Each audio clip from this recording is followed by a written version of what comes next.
In the next talk, we are going to talk about IoT. We are going to talk about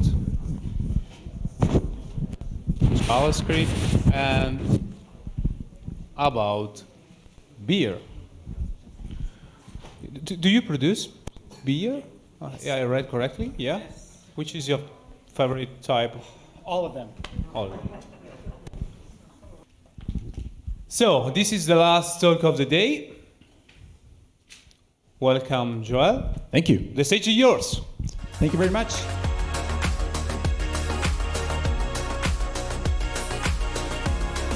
Everyone, welcome to this presentation.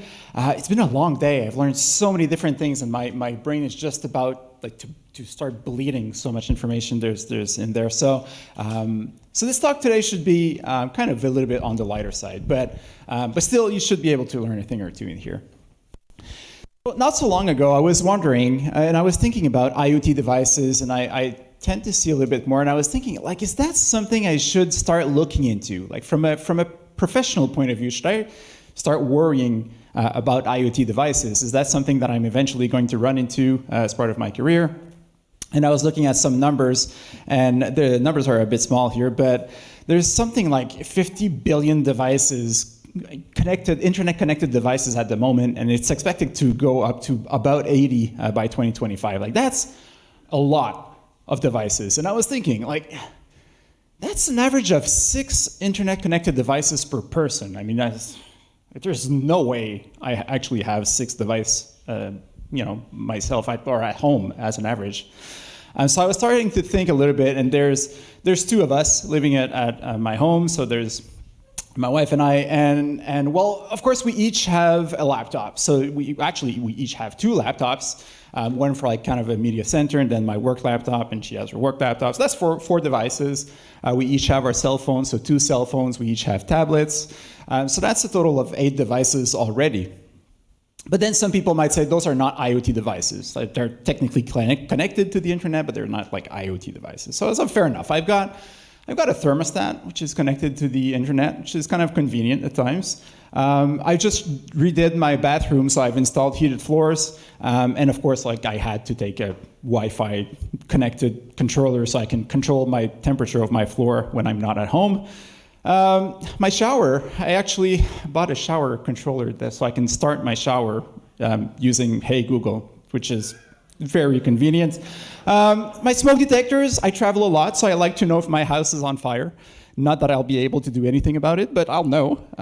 My TV's connected. My car's connected to the internet. I can actually start it with my phone. I've got a bunch of smart lights, small bulbs, connected plugs, very convenient for Christmas lights outside during winter. A couple of connected speakers, home assistants, another 3 of those. Both of my door locks are connected to the internet. I have my vacuum, also very convenient. My cat litter, that's a new one. Every time I do this presentation, there's new devices in there. So I know if my cat pooped when I'm in Italy. What else? I've got my toothbrush is connected to the internet, because, yeah, why not? And of course, I've got a couple of fermenters, but I'll come back to that later. So, yeah, that's a lot of devices. So I realized that we've got something like 20 devices per person in my household. So IoT devices, should we care about it? Yeah, we should definitely care about it, because chances are you will need to, or you will encounter a project that will use some component of an IoT project at some point in your career. So before I continue, let me introduce myself. So hi, my name is Joel. I work as a developer advocate for MongoDB. I am Canadian, French-Canadian, actually, so that's the small accent that you might have heard. I only speak 2 languages, so French and English. So if you want to gossip about me, go crazy. I won't understand a word. And if you ever want to get in touch with me, Twitter is always the best way. So I always respond to messages or just do a public tweet, and I'll be more than happy to answer any question you might have. So what are we going to talk about today? We're going to talk about JavaScript, we're going to talk about IoT, and about beer brewing. So I'll kind of split this talk in 3, so that will kind of give you a little break, a little mental break somewhere in the middle. So I'll talk about IoT and JavaScript, then we'll go through beer brewing basics, just so that everybody knows how to make beer, because that's definitely something that you came here to learn about. And then we'll talk a little bit about sensors and data. So IoT and JavaScript, I've started using those two a couple of years ago already, and they just go well together, just like pizza and beer. Like, it's just a perfect match. I like JavaScript. I really, really like JavaScript, and I like to do everything I can with JavaScript whenever I can. When I've discovered that you can use JavaScript on the back end, that's when I really started to build a lot of applications. This little video that you see is a presentation that I did a couple of years ago. And in the background there, you can see that there's an image, there's kind of a skeleton. That was all built in JavaScript. So I connected a Kinect on my laptop, was able to detect the body movements. And I built a gesture detection library so I could move that robot, and that robot is also using JavaScript, and then it would move based on the gestures that I did. Of course, it fell off the table, and that was his last trip, but it was a lot of fun. So you can use JavaScript everywhere. So you're probably all familiar with JavaScript in the front end. We've already had a lot of talks about it today. You can use it in the back end as well with Node.js. You can kind of use it in databases as well by storing kind of JSON objects in a database like MongoDB, and you can also use it on IoT devices nowadays. There are many ways to do that. The most popular microcontroller that you can use for that you can program is the Arduino. So probably most of you are somewhat familiar with it. It's an open source hardware that you can use. Unfortunately, it is not programmable by using JavaScript. So you have to use C to program your Arduino microcontroller. But there is a software that is available that you can send to your or flash on your Arduino, and then you'll be able to communicate via the serial port by using JavaScript from another device. So that can be convenient. That's actually what I've used in the little robot in the video that I've just shown you. But there are two devices that I really want to talk about today. The Espruino, which is a really cool microcontroller that you can use, and the Raspberry Pi. So the Espruino looks a little bit like this. I actually have one right here if you want to take a look at it later. It's from their website. It's a tiny USB and Wi-Fi enabled microcontroller that can be programmed in JavaScript. Just plug it into your computer and get started in seconds. I love this marketing talk. But that's from their website. So basically what it is, it's a programmable microcontroller that you can program using JavaScript, and it has Wi-Fi enabled right directly on the chip. And they're quite cheap. So it's a lot of fun to work with those and to experiment with those tiny little microcontroller. The fun part is that you can very easily program it. You just go point your browser to espruino.com/IDE, and it uses some web browser APIs to connect the device by using the, I think it's the USB, something web USB API, and you can actually flash your hardware directly from the website. That's not what I wanted. This is what I wanted. So the code looks, well, it looks exactly like JavaScript because it is JavaScript. So the hello world of hardware is always a blinking LED. So that's the first thing that you'll want to do. You'll want to make sure that you can blink a LED. There is one LED directly on the little microcontroller that you can see here, or on the circuit board. And you can actually use that, and you can turn it on or off. And this is what the code looks like. So I'm just using set interval. I'm changing the status of the LED. I just write that to LED 1. And I change that status every 500 milliseconds, and that's all you need.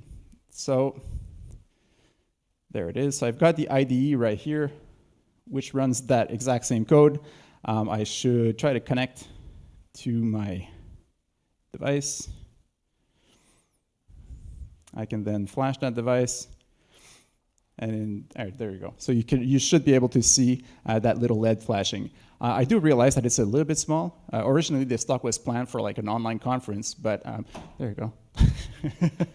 So it's a little bit harder to see in person.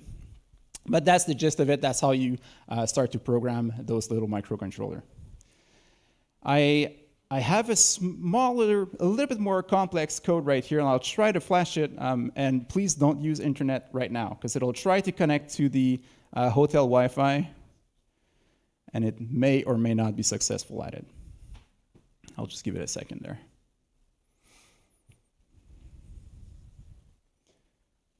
Yeah, not successful. All right, let me try if I can see. If I can find my cursor for starters. There it is.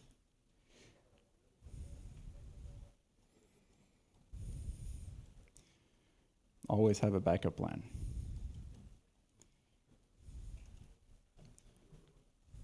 just turn on my hotspot. If I can find it. Doing this talk with one hand is a little bit challenging. And I'll try to flash this again. So basically what this code will do, if it ever works, is that it will just use that tiny little sensor that I have attached to it. Oh, it seems like it's connected. This is a temperature and humidity sensor, so very, very basic stuff. And I'm just using a library. I'm doing a reading out of it. And every 5 seconds, so there's a small delay right here, every 5 seconds it just does that reading and it sends that information to an HTTP endpoint. I'm just getting the temperature at the moment, and you can see the response from the server, which is being logged in right here. So it's also very easy to debug because you can do console log. Console log here. I might have done that a couple of times. Right, so that's what the Espruino looks like. There is another device that you can use to program to use IoT. Raspberry Pi are very popular as well. So really, a Raspberry Pi is a little bit more than a microcontroller. Really, it's from the website again, your tiny dual display desktop computer and robot brains, smart home hub, media center, network, AI, core, anyways, a lot of stuff.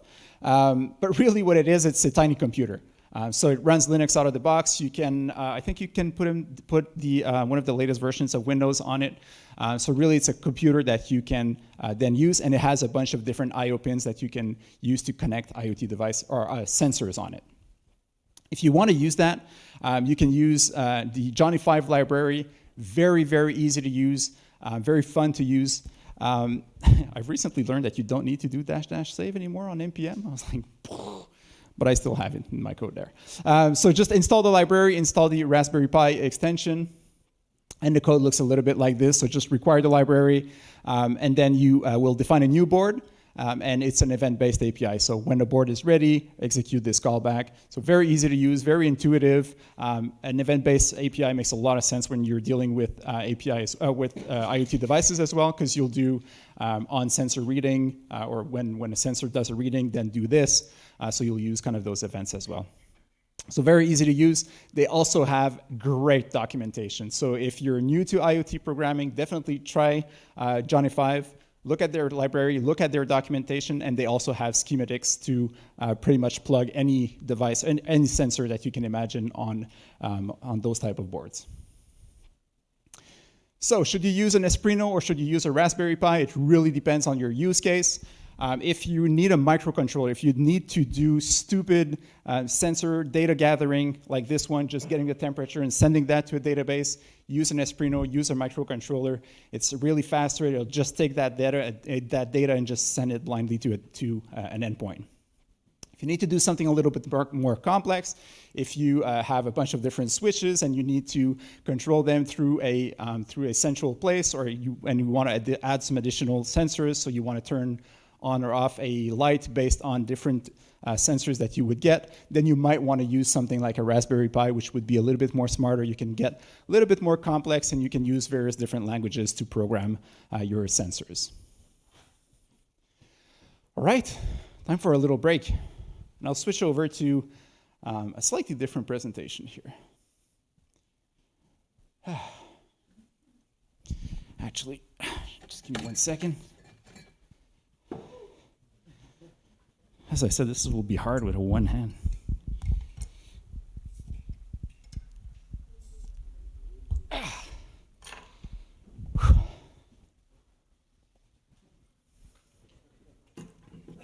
Anyone else for a beer? There you go, Sam, I'll need your help here. I've got a couple more here. There you go, I'll put you in charge.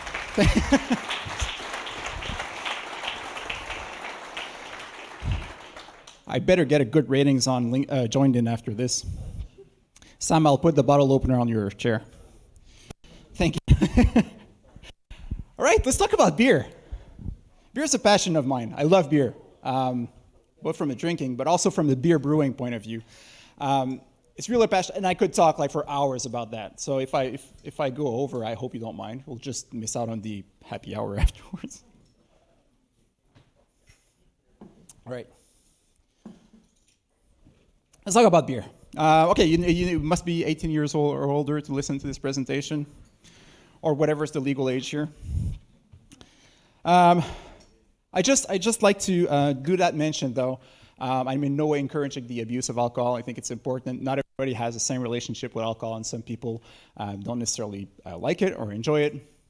And if you are a person that don't necessarily enjoy it, feel free to still talk to me. I don't always drink during the day while I'm doing a presentation. Sometimes I just have coffee as well.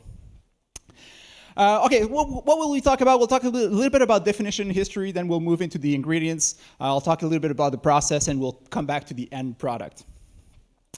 So a little bit about me, if I'm Canadian. I'm based in Gatineau, Quebec, and what you might not know from my previous presentation is that I'm a master brewer and co-founder of Brain Brew as well. Now, don't look for our products in store, because that's pretty much my setup. Well, actually, that's my experimental setup. So when I do small batches, that's what I use. This is more of my regular setup.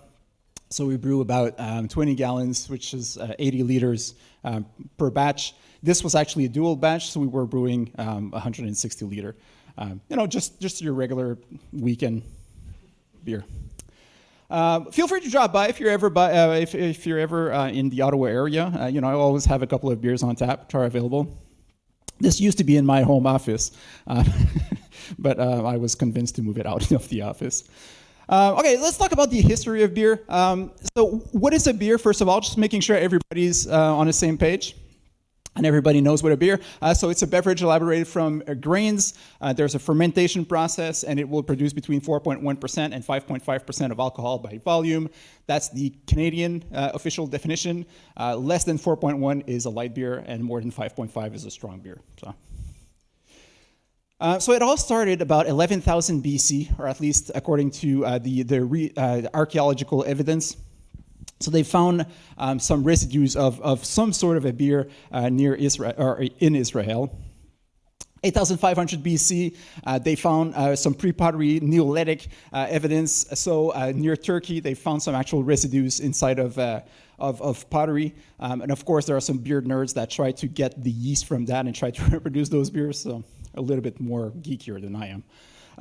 First evidence of using barley was about 3,500 BC, so that's the main grain that is used nowadays, although wheat is also used a lot. And that leads us to 2016, which is the creation of Brain Brew.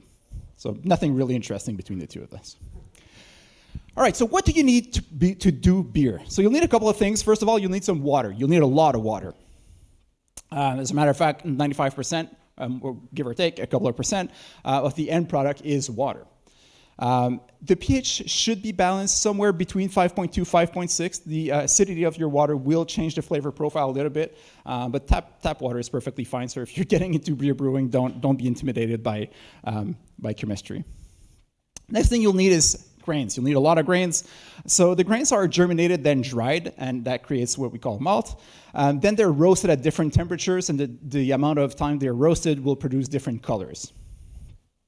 The starches from the grain will then become the fermentable sugars, and those sugars will be later transformed in alcohol.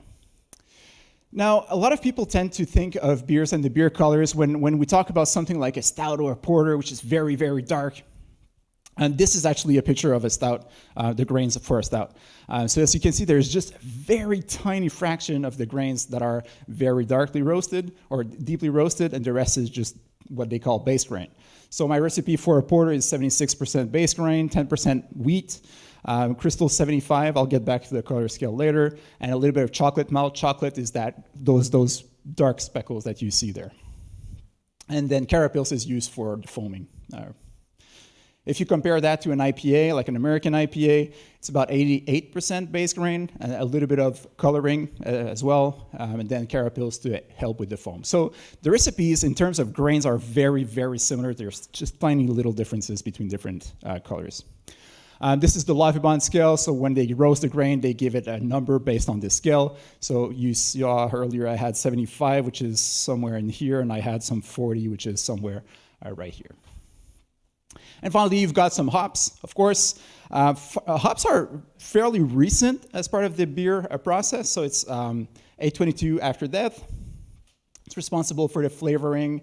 It contributes to the bitterness. So if you've tasted like a West Coast IPAs, they're very, very bitter, so that's all the hops. But they're also there to balance the sweetness of the malt. So just the malt in itself is very, very sweet. So you always want a little bit of hops to kind of balance that, and that gives a nice impression in your palate. There's a lot of different hops that are available. They all have different profiles. Once again, if you look at American IPAs, you'll get a lot of Citra, which is very citrusy. Canadian beers will use a lot of Chinook as well, which is the one in the upper right. Very, very piney. So it will give a different profile to your beer. Finally, you've got yeast. Yeast is where the magic happens. Yeast is fascinating. It'll eventually influence a little bit the character and the flavors of your beer as well. So different yeast will produce different results. And they can be cultivated or they can be found in nature. So I actually had a batch of beer that I brewed and then just put outside, left it there for a couple of days, then brought it in, and it just like got some natural yeast, then magic happened. All right, so how do you make beer? This is the process. So you've got a hot liquor tank, you've got a mash tun, and you've got a boil kettle. And they each have their own purpose. So the mashing is in the mash tun, so you'll just take your grains, put in some hot water at 152 Fahrenheit, leave it there for about 60 minutes. It extracts the sugars from the malt. Then you recirculate that.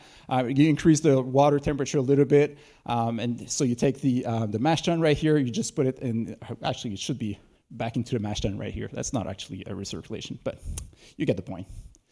And then finally you boil.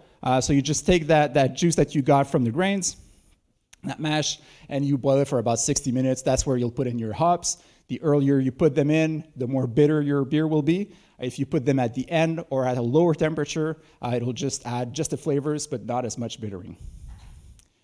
And then you chill your beer, so you need to bring it back to 20 degrees Celsius as fast as you can. You usually do that with cold water. This is a plate chiller, so it sends the wort in one direction and cold water in the other direction, and that chills your beer. So you try to chill it as fast as you can.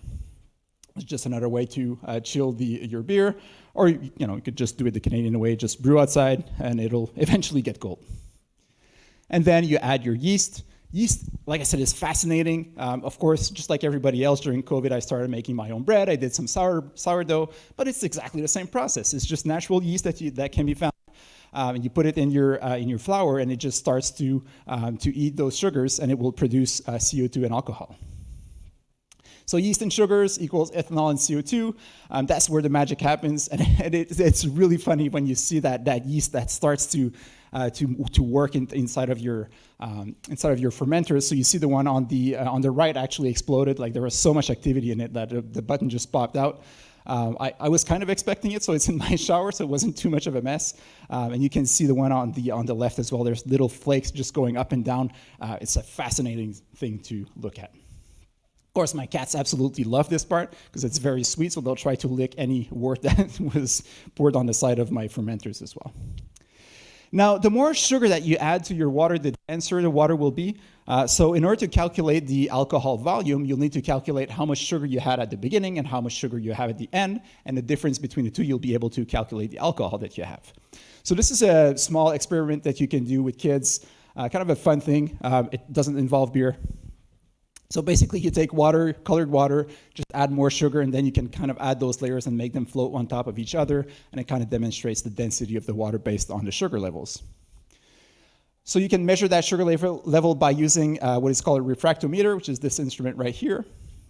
Or you can use an accelerometer, and then you'll be able to find the density of your wort. Finally, you keg all of that, and you put them in kegs, and you have your end product, which is your beer. So, santé. Cheers.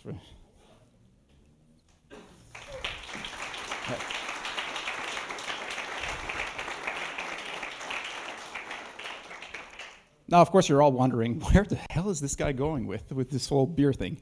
Well, I'll just come back to this slide here. And this one uses an accelerometer, as I said, and it uses an ESP8266, just like this one, to actually calculate the density of the water inside my fermenter. So this is what I've used and built to be able to measure the sugar inside of my fermenters and get some insights from what's going inside that fermenter. Like I said, I'm fascinated by the process, so I wanted to see what's going on. So it's built on an ESP8266, which is the same as the Esprino, and it just transmits the angle and the temperature of the device to my database. So then what? Well, now that I have that, I'm gathering some data. And IoT is all about the data that you can gather. So really, the more devices that you get little sensors like this, and you just send that data into a database, and then you'll be able to do some things with it. If you want to build an IoT project, you'll pretty much always have those same stages. So you'll start by having your sensors that are connected. Like I said, typically a microcontroller, just very dumb, just taking that information and just sending that to the web. You'll need some sort of an internet gateway. A lot of commercial products, end user, consumer products, well, nowadays will connect directly to the web. If you bought IoT devices a couple of years ago, you might have needed like this little thingy that you had to plug into the wall that would relay the information to the internet. And a lot of industrial complex will use a different protocol. They also use Zigbee or Z-Wave, which creates a mesh of different devices so they can all stay connected together and send that information, and then they'll need that internet gateway. Then you'll send that information to the edge of the cloud, maybe do some preventive analytics, detect if you're an industrial complex, you might want to see if there's something very urgent going on, some anomaly. You want to do that detection as soon as you can. And then you send that information, if everything is okay, back to the cloud, store it, and you'll be able to do dashboards and analytics as well. So this is what my setup looks like. I've got my two fermenters, which are connected to the internet. They go directly through my home router. Then I reach to some serverless functions, send that to the Atlas platform, where I have my database, which is connected. I use charts for visualization. I use database triggers as well as aggregation pipeline to extract and manipulate the data that I need. So in my case, I'm using Realm as a serverless function. You could use any serverless function or any platform for serverless for this, of course. I like to use this one just because it's integrated with MongoDB. It kind of uses AWS in the backend, but it makes it very, very easy to connect your database. I've got one somewhere around here, and I'll make this slightly bigger. Oops. So this is what the serverless functions look like. So basically, once again, it's all JavaScript, write incoming. So this one is exposed through an HTTPS endpoint. And basically, all it does is that it takes the data that it received from the internet and just blindly stores that into my database. So you can see that it connects to the database. It uses the context and the service, MongoDB Atlas, and just stores that into my database. You can see the insert statement right here. I expose that through an HTTPS endpoint, and off I go. So that's all I needed. I just need to find there you go. All right, so then I store that into my database, and you can actually see it here. I have it right here. Again, let's make that bigger. So you can see all of my recordings. So every time that there's a new entry, I just blindly store that information in my database. And I can see the whole request, everything, all the headers.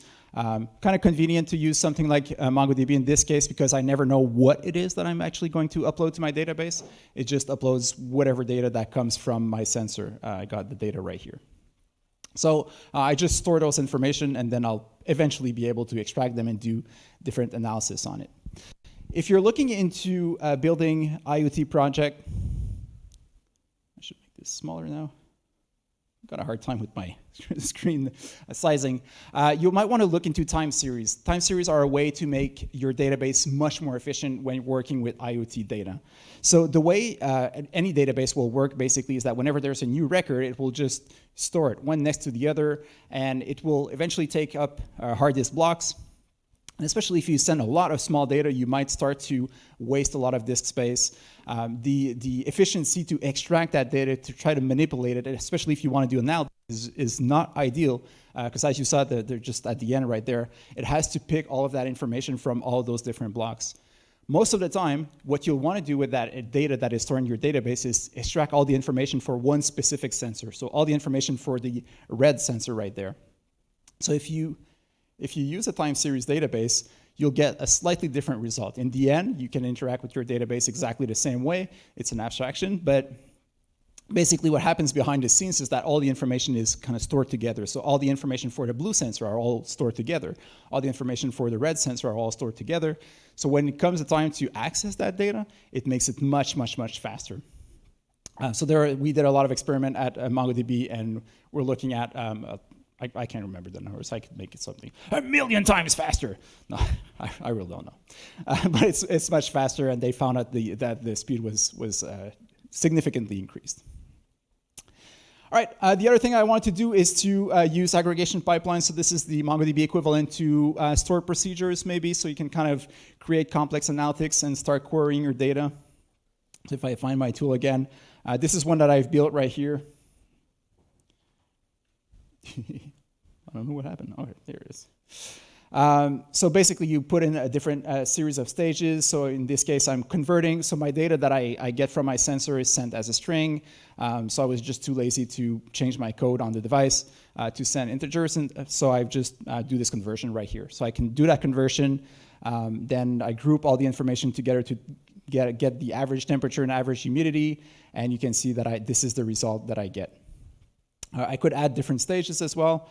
So say I wanted to make sure that there's no errors or no invalid data, I could add a stage, say temperature, which is probably not going to work because not equal, because I'm trying to type with one hand, not equal to -1, data.temperature.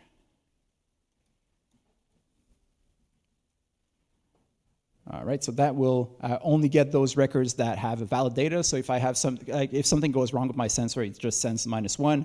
So now I only get those that are not -1, and then my average temperature just changed a little bit. So because it discarded invalid results, I can do that. So it's a tool that you can use to really produce analytics and analyze your data and play around with your data.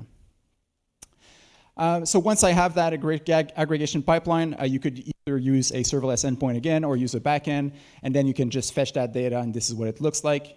So I'm using this aggregation pipeline, slightly more complicated than the one I've shown you, but basically what it does is that it looks only for valid data entries, so not equal -1. It sorts that in decreasing order of received at, limit to 1, so I just want the latest entry, and then I create those the current temperature, I convert that into an integer, and then I just send the temperature, humidity, and receive that fields. And there it is. So you should see the temperature, which is currently 25 degrees.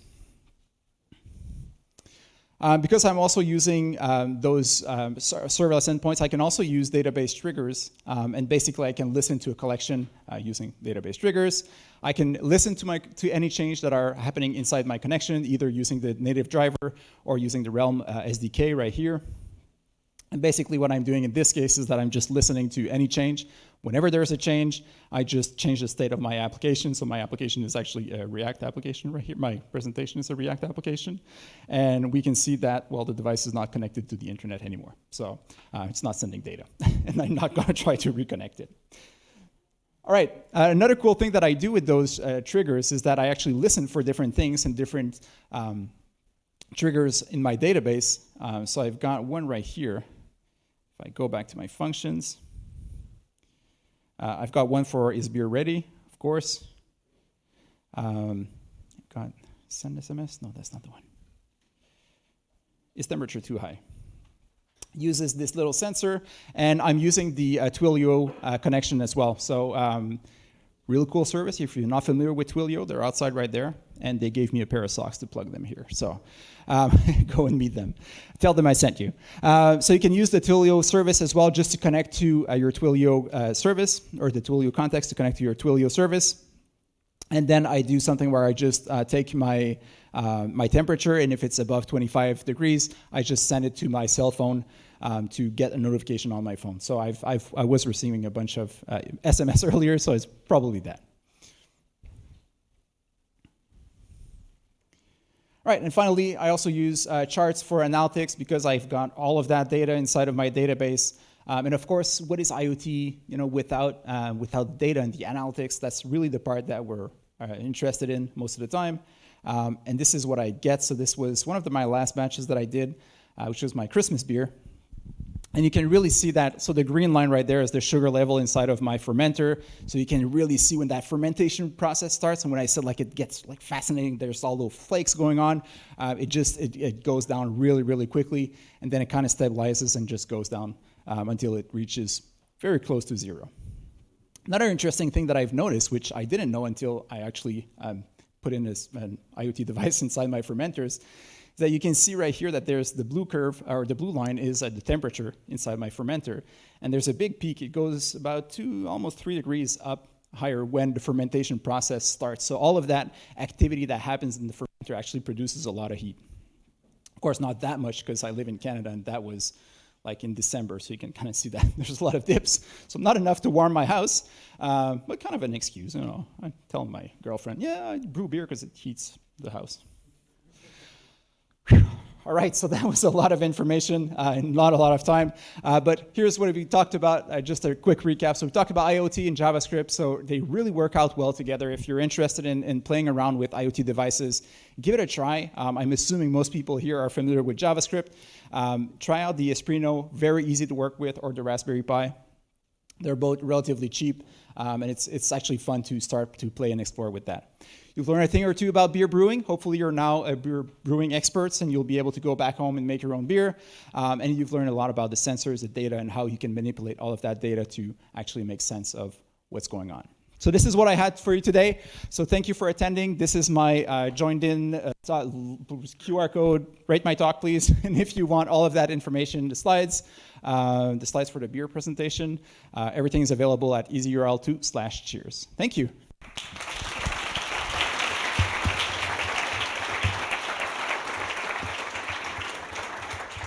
Thank you so much. Cheers. Oh, you didn't get one, right? Any question in the room or in? Yeah. Hi, so I have a side project that I never started, of course, but I was thinking about implementing IoT for plants, right? So basically measure humidity and all the stuff, nothing complicated. Would you think like Espruino would be a good option for that? Yes, for IoT sensors for plants, there's a lot of projects out there that are actually available. You said it's a pet project that you never started. Do you have the domain name already?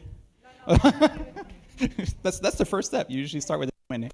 But seriously though, yes, it's definitely possible. The Espruino is great for that, and that's exactly the type of thing that it'll do. So you've got this the microcontroller that you can use with JavaScript, and you'll use a different sensor. So it's a hygrometer, and it's just like 2 little sticks that you plant into the soil.